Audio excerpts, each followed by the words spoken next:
And the third is that SLV, despite having its third biggest up day ever since 2006 when it was founded, the amount of silver in the trust has fallen, showing waning demand for paper silver.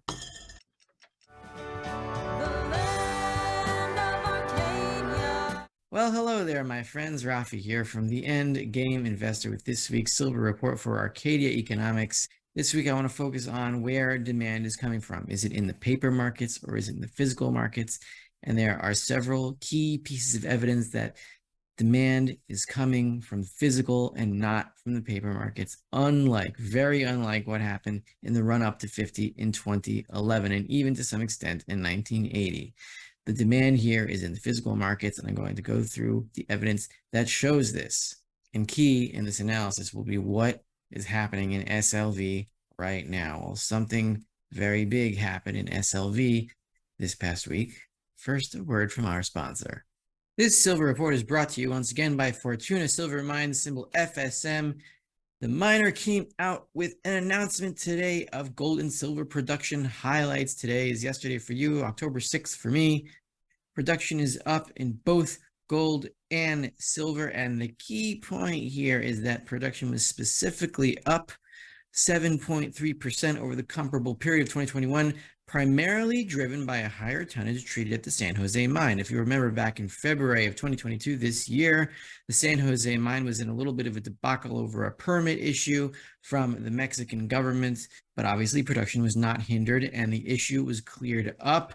And that incident really took a hammer to the stock price temporarily, and though it had no fundamental bearing on the company whatsoever, because production is specifically up at that mine, increasing silver production. So the point is, when you have a good company that can handle these issues, then you get discounts in the stock price when there's no fundamental problem. And that is the example of Fortuna in this case. First, I'd like to give a big thank you to everyone who subscribed to my channel on YouTube. I'm above 10,000 subscribers, and because we're in base 10 and we have 10 fingers and 10 toes, that's very significant for our race. And also those who have become my patron on Patreon, where you can get a weekly dose of biblical-themed commentary on monetary and economic and governmental topics. Or, of course, if you want to sign up for a 2-week free trial of the End Game Investor, the link is in the description below. And thanks again, Chris, for having me on your channel. First thing I wanted to go into is the silver to NASDAQ ratio. Why is this important? Because silver is the quintessential anti-bubble indicator, whereas the NASDAQ is the quintessential bubble indicator. When the bubble is being expanded, the NASDAQ rises and silver tends to fall. But when the reverse happens, when silver climbs and the NASDAQ falls, that means the bubble is deflating, because silver is the ultimate anti-bubble because it is real money. And the NASDAQ is what momentum chasers chase when there's a whole bunch of funny free money in the system. Now, this ratio has been falling hard since 2011 when silver topped. But we have here what looks like a higher high for the first time since 2011. You have here a low. I don't know exactly where this is. It's very, very low. And here is a little bit of a higher high, and we are threatening here the 200-week moving average, and that is a very rare event in an ongoing bear market in silver to the NASDAQ. When the blue line, the 50-week moving average, moves above the 200-week moving average in this ratio, that is typically the signal of a long-term bull market in silver. The 50-week moving average stayed above the 200-week moving average for pretty much the entire bull market from 2002 to 2013, it looks like, when silver started to sell off. And the 50-week moving average has been below the 200-week moving average ever since, but we are very close to a crosser. We almost got it here around silver squeeze in 2021. Silver has been outperforming the NASDAQ since the beginning of 2022. It doesn't feel that way, but there is some decoupling going on, and it has to intensify, yes, but it has started, it looks like. Now, an update to where we are on the Comex stockpiles in the registered category. We're down to 40 million ounces. This, a close-up of what has happened since the beginning of silver squeeze. We have drained now 113 million ounces since silver squeeze here. And at this pace, we are at about 10 weeks to record lows. We're at 40 million. The record low is 20 million. And once we get to 20 million, I've taken over the world. And this pace has pretty much been constant since silver squeeze. if we're at 10 weeks to 20 million record lows, that means we're about 20 weeks to zero. And yes, there is plenty of silver in the eligible category. The thing is, we just don't know who owns it and whether they are willing to put it for sale against contracts if the registered supply is drained. Nobody knows, because nobody knows who's behind that supply. Now, here's my first piece of evidence that demand is in the physical markets and not in the paper markets. I heard Andy Schectman talking, and by the way, Schectman means slaughterer, and this is the knife of a Schectman. This is for chickens. It's not actually silver, it's steel, you know. Anyway, with that out of the way, Andy was talking about the situation back in 2008 when he couldn't get any product for about 3 months. And what were the premiums at around that time? It was here, right here, just under 40%. That was the all-time record that we just hit recently, and we're still there. So we had no supply over here, or at least Miles Franklin didn't. A lot of other retails didn't either. And again, he's saying that he has not seen this tight of a market, of a physical market, since 2008, when premiums were pretty much at the same level.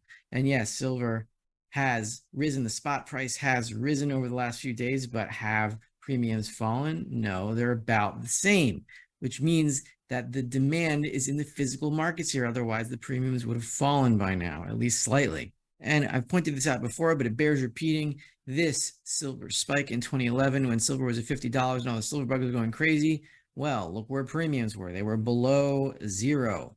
Below zero, which means it was all a paper game back then. There was no physical demand. Now the situation is completely reversed. How is it reversed? Next slide. SLV.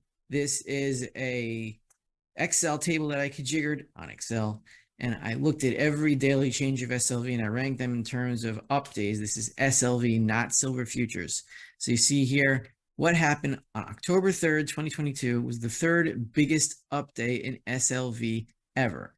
And now what usually happens when SLV goes up is that they have to put more silver into the trust in order to increase the share count so that the price stays in tandem with silver futures. Because when futures go up, you have all these retail investors that don't have enough capital to invest in a huge futures contract, which costs, you know, a lot of margin. And they go into SLV instead because you can buy a share for like 20, 25 bucks or whatever it is. And so demand for SLV tends to rise faster than futures because more people demand shares than demand futures, and therefore more silver has to be stuffed into the trust, which is exactly what happened in Silver Squeeze. Except what happened in SLV on October 3rd and October 4th when the price had its third biggest up day ever? Well, you can see right here. October 3rd, October 4th. The last 2 days when silver has increased by what, 10, 12% or whatever the crazy number is, the amount of silver in the trust has gone down, which means that relative to silver, SLV demand has been lower. They've had to shrink the share count in order to keep SLV in line. The same thing happened in late July when silver price increased and the amount of silver in the SLV trust decreased, which means that the demand for SLV, for paper silver, has been waning consistently since it looks like late April. And so to round off these pieces of evidence, first of all, we have evidence from Miles Franklin, from Andy Schectman himself, the slaughtering guy, that he hasn't seen a market this tight physically since 2008. That's one piece. Two piece is that premiums are still at 40% despite the increase in the spot price. And the third is that SLV, despite having its third biggest up day ever since 2006 when it was founded, the amount of silver in the trust has fallen, showing waning demand for paper silver. Another potentially big technical signal here is that we are testing the 200-week moving average for the second time since it looks like July or August. The last time we tested it, we fell back down to a new low. We're testing it again, and we're just below it now. If we can break through the 200 and the 50-week moving average in the next 2 or 3 weeks, it'll be a very bullish sign, because the last time that we broke through both lines after the big post-lockdown sell-off into the highs of about 30, which were replicated in Silver Squeeze, if we break through these two lines, there is a chance that we could rocket up to around 30 very quickly like we did last time. It's not guaranteed. We'll see what's happening in the monetary sphere to confirm it fundamentally. but we have to get past 30 in order to get into endgame territory here. That is pretty clear, and we will. It's just a matter of time. Let's see if we can get through these technical indicators, and the faster we do, the better. But here's yet another one. We have the gold to silver ratio breaking below the 250-week moving averages. Very similar technical signal from the last slide. But here, the lower it goes, the higher silver is in relative to gold. So we want this to go down, down, down. And the last time we broke through the 50 and the 200-week moving average, that was in July, going into the $30 highs once again, after the COVID lockdown squeeze here, when the gold to silver ratio reached an all-time historical, in human history, record high. And now I wanted to go, as I tend to do, end with a conceptual note here. What happens when the Comex falls, or when basically the paper silver market falls, or we could just say when the dollar falls? It's all the same question. It's all different words for the same phenomenon. Well, think about this. When the Comex falls, the question is, why would anyone trade a dollar for silver in a case where the dollar can't buy anything? Now you have retailers selling silver because they profit on the spread. They don't sell their own silver. They have suppliers and they buy that silver and they sell it for a profit. That's what businesses are supposed to do. But a profit in dollars, if you can't do anything with those dollar profits, then what's the point of getting rid of your silver? So then what happens to retailers? So here I say, in that scenario, why would retail exchange silver for dollars? In that case, you don't sell silver, you use it as money directly. And therefore, what happens to retailers, these companies like Miles Franklin or anyone else? What happens to a silver retailer when the dollar doesn't work? Retailers become de facto banks. What are banks? What were banks initially? They were storers of gold and silver, mostly silver for the public and gold for richer clients, certainly before 1873, before silver was demonetized. So you have these retailers becoming banks. They will loan you their silver in exchange for interest in silver denominated terms. That's what happens to them de facto. It's not because they can't deliver, because they can't do business anymore, but who wants dollars when they don't buy anything? When they loan their inventory on interest denominated in silver, or they will exchange their inventory outright for goods and services. Let's say they want to buy a building or expand their business. They will pay for that expansion in silver terms or gold terms or whatever they're retailing, or both. And so, since I see the failure of Comex as the failure in the dollar, and nobody's going to want dollars when they have failed, you have silver and gold retailers becoming banks de facto and loaning out their supplies to keep the economy running. You'll have different kinds of banks. The miners will be the central banks which produce the money, and the retailers will be the minor banks which store the money and loan it out. It just becomes that way de facto, and you have the entire monetary system changing. Though the structure is similar, you have the power moving from the fiat creating banks to the silver and gold storing retail companies. And because these companies have grown up preaching against the fiat system, which is how they make their business, because they are correct, then hopefully you have the monetary system being led and being orchestrated by people like Andy Schectman and Miles Franklin, and of course other companies. And then you pick the bank that you want, the one you want to do business with, and that's how they make their money, as banks rather than as bullion salesmen. All it does is change the business dynamic. This is Rafi, the Endgame Investor, with this week's silver report for Arcadia Economics. And I can't wait for silver retailers to be banks.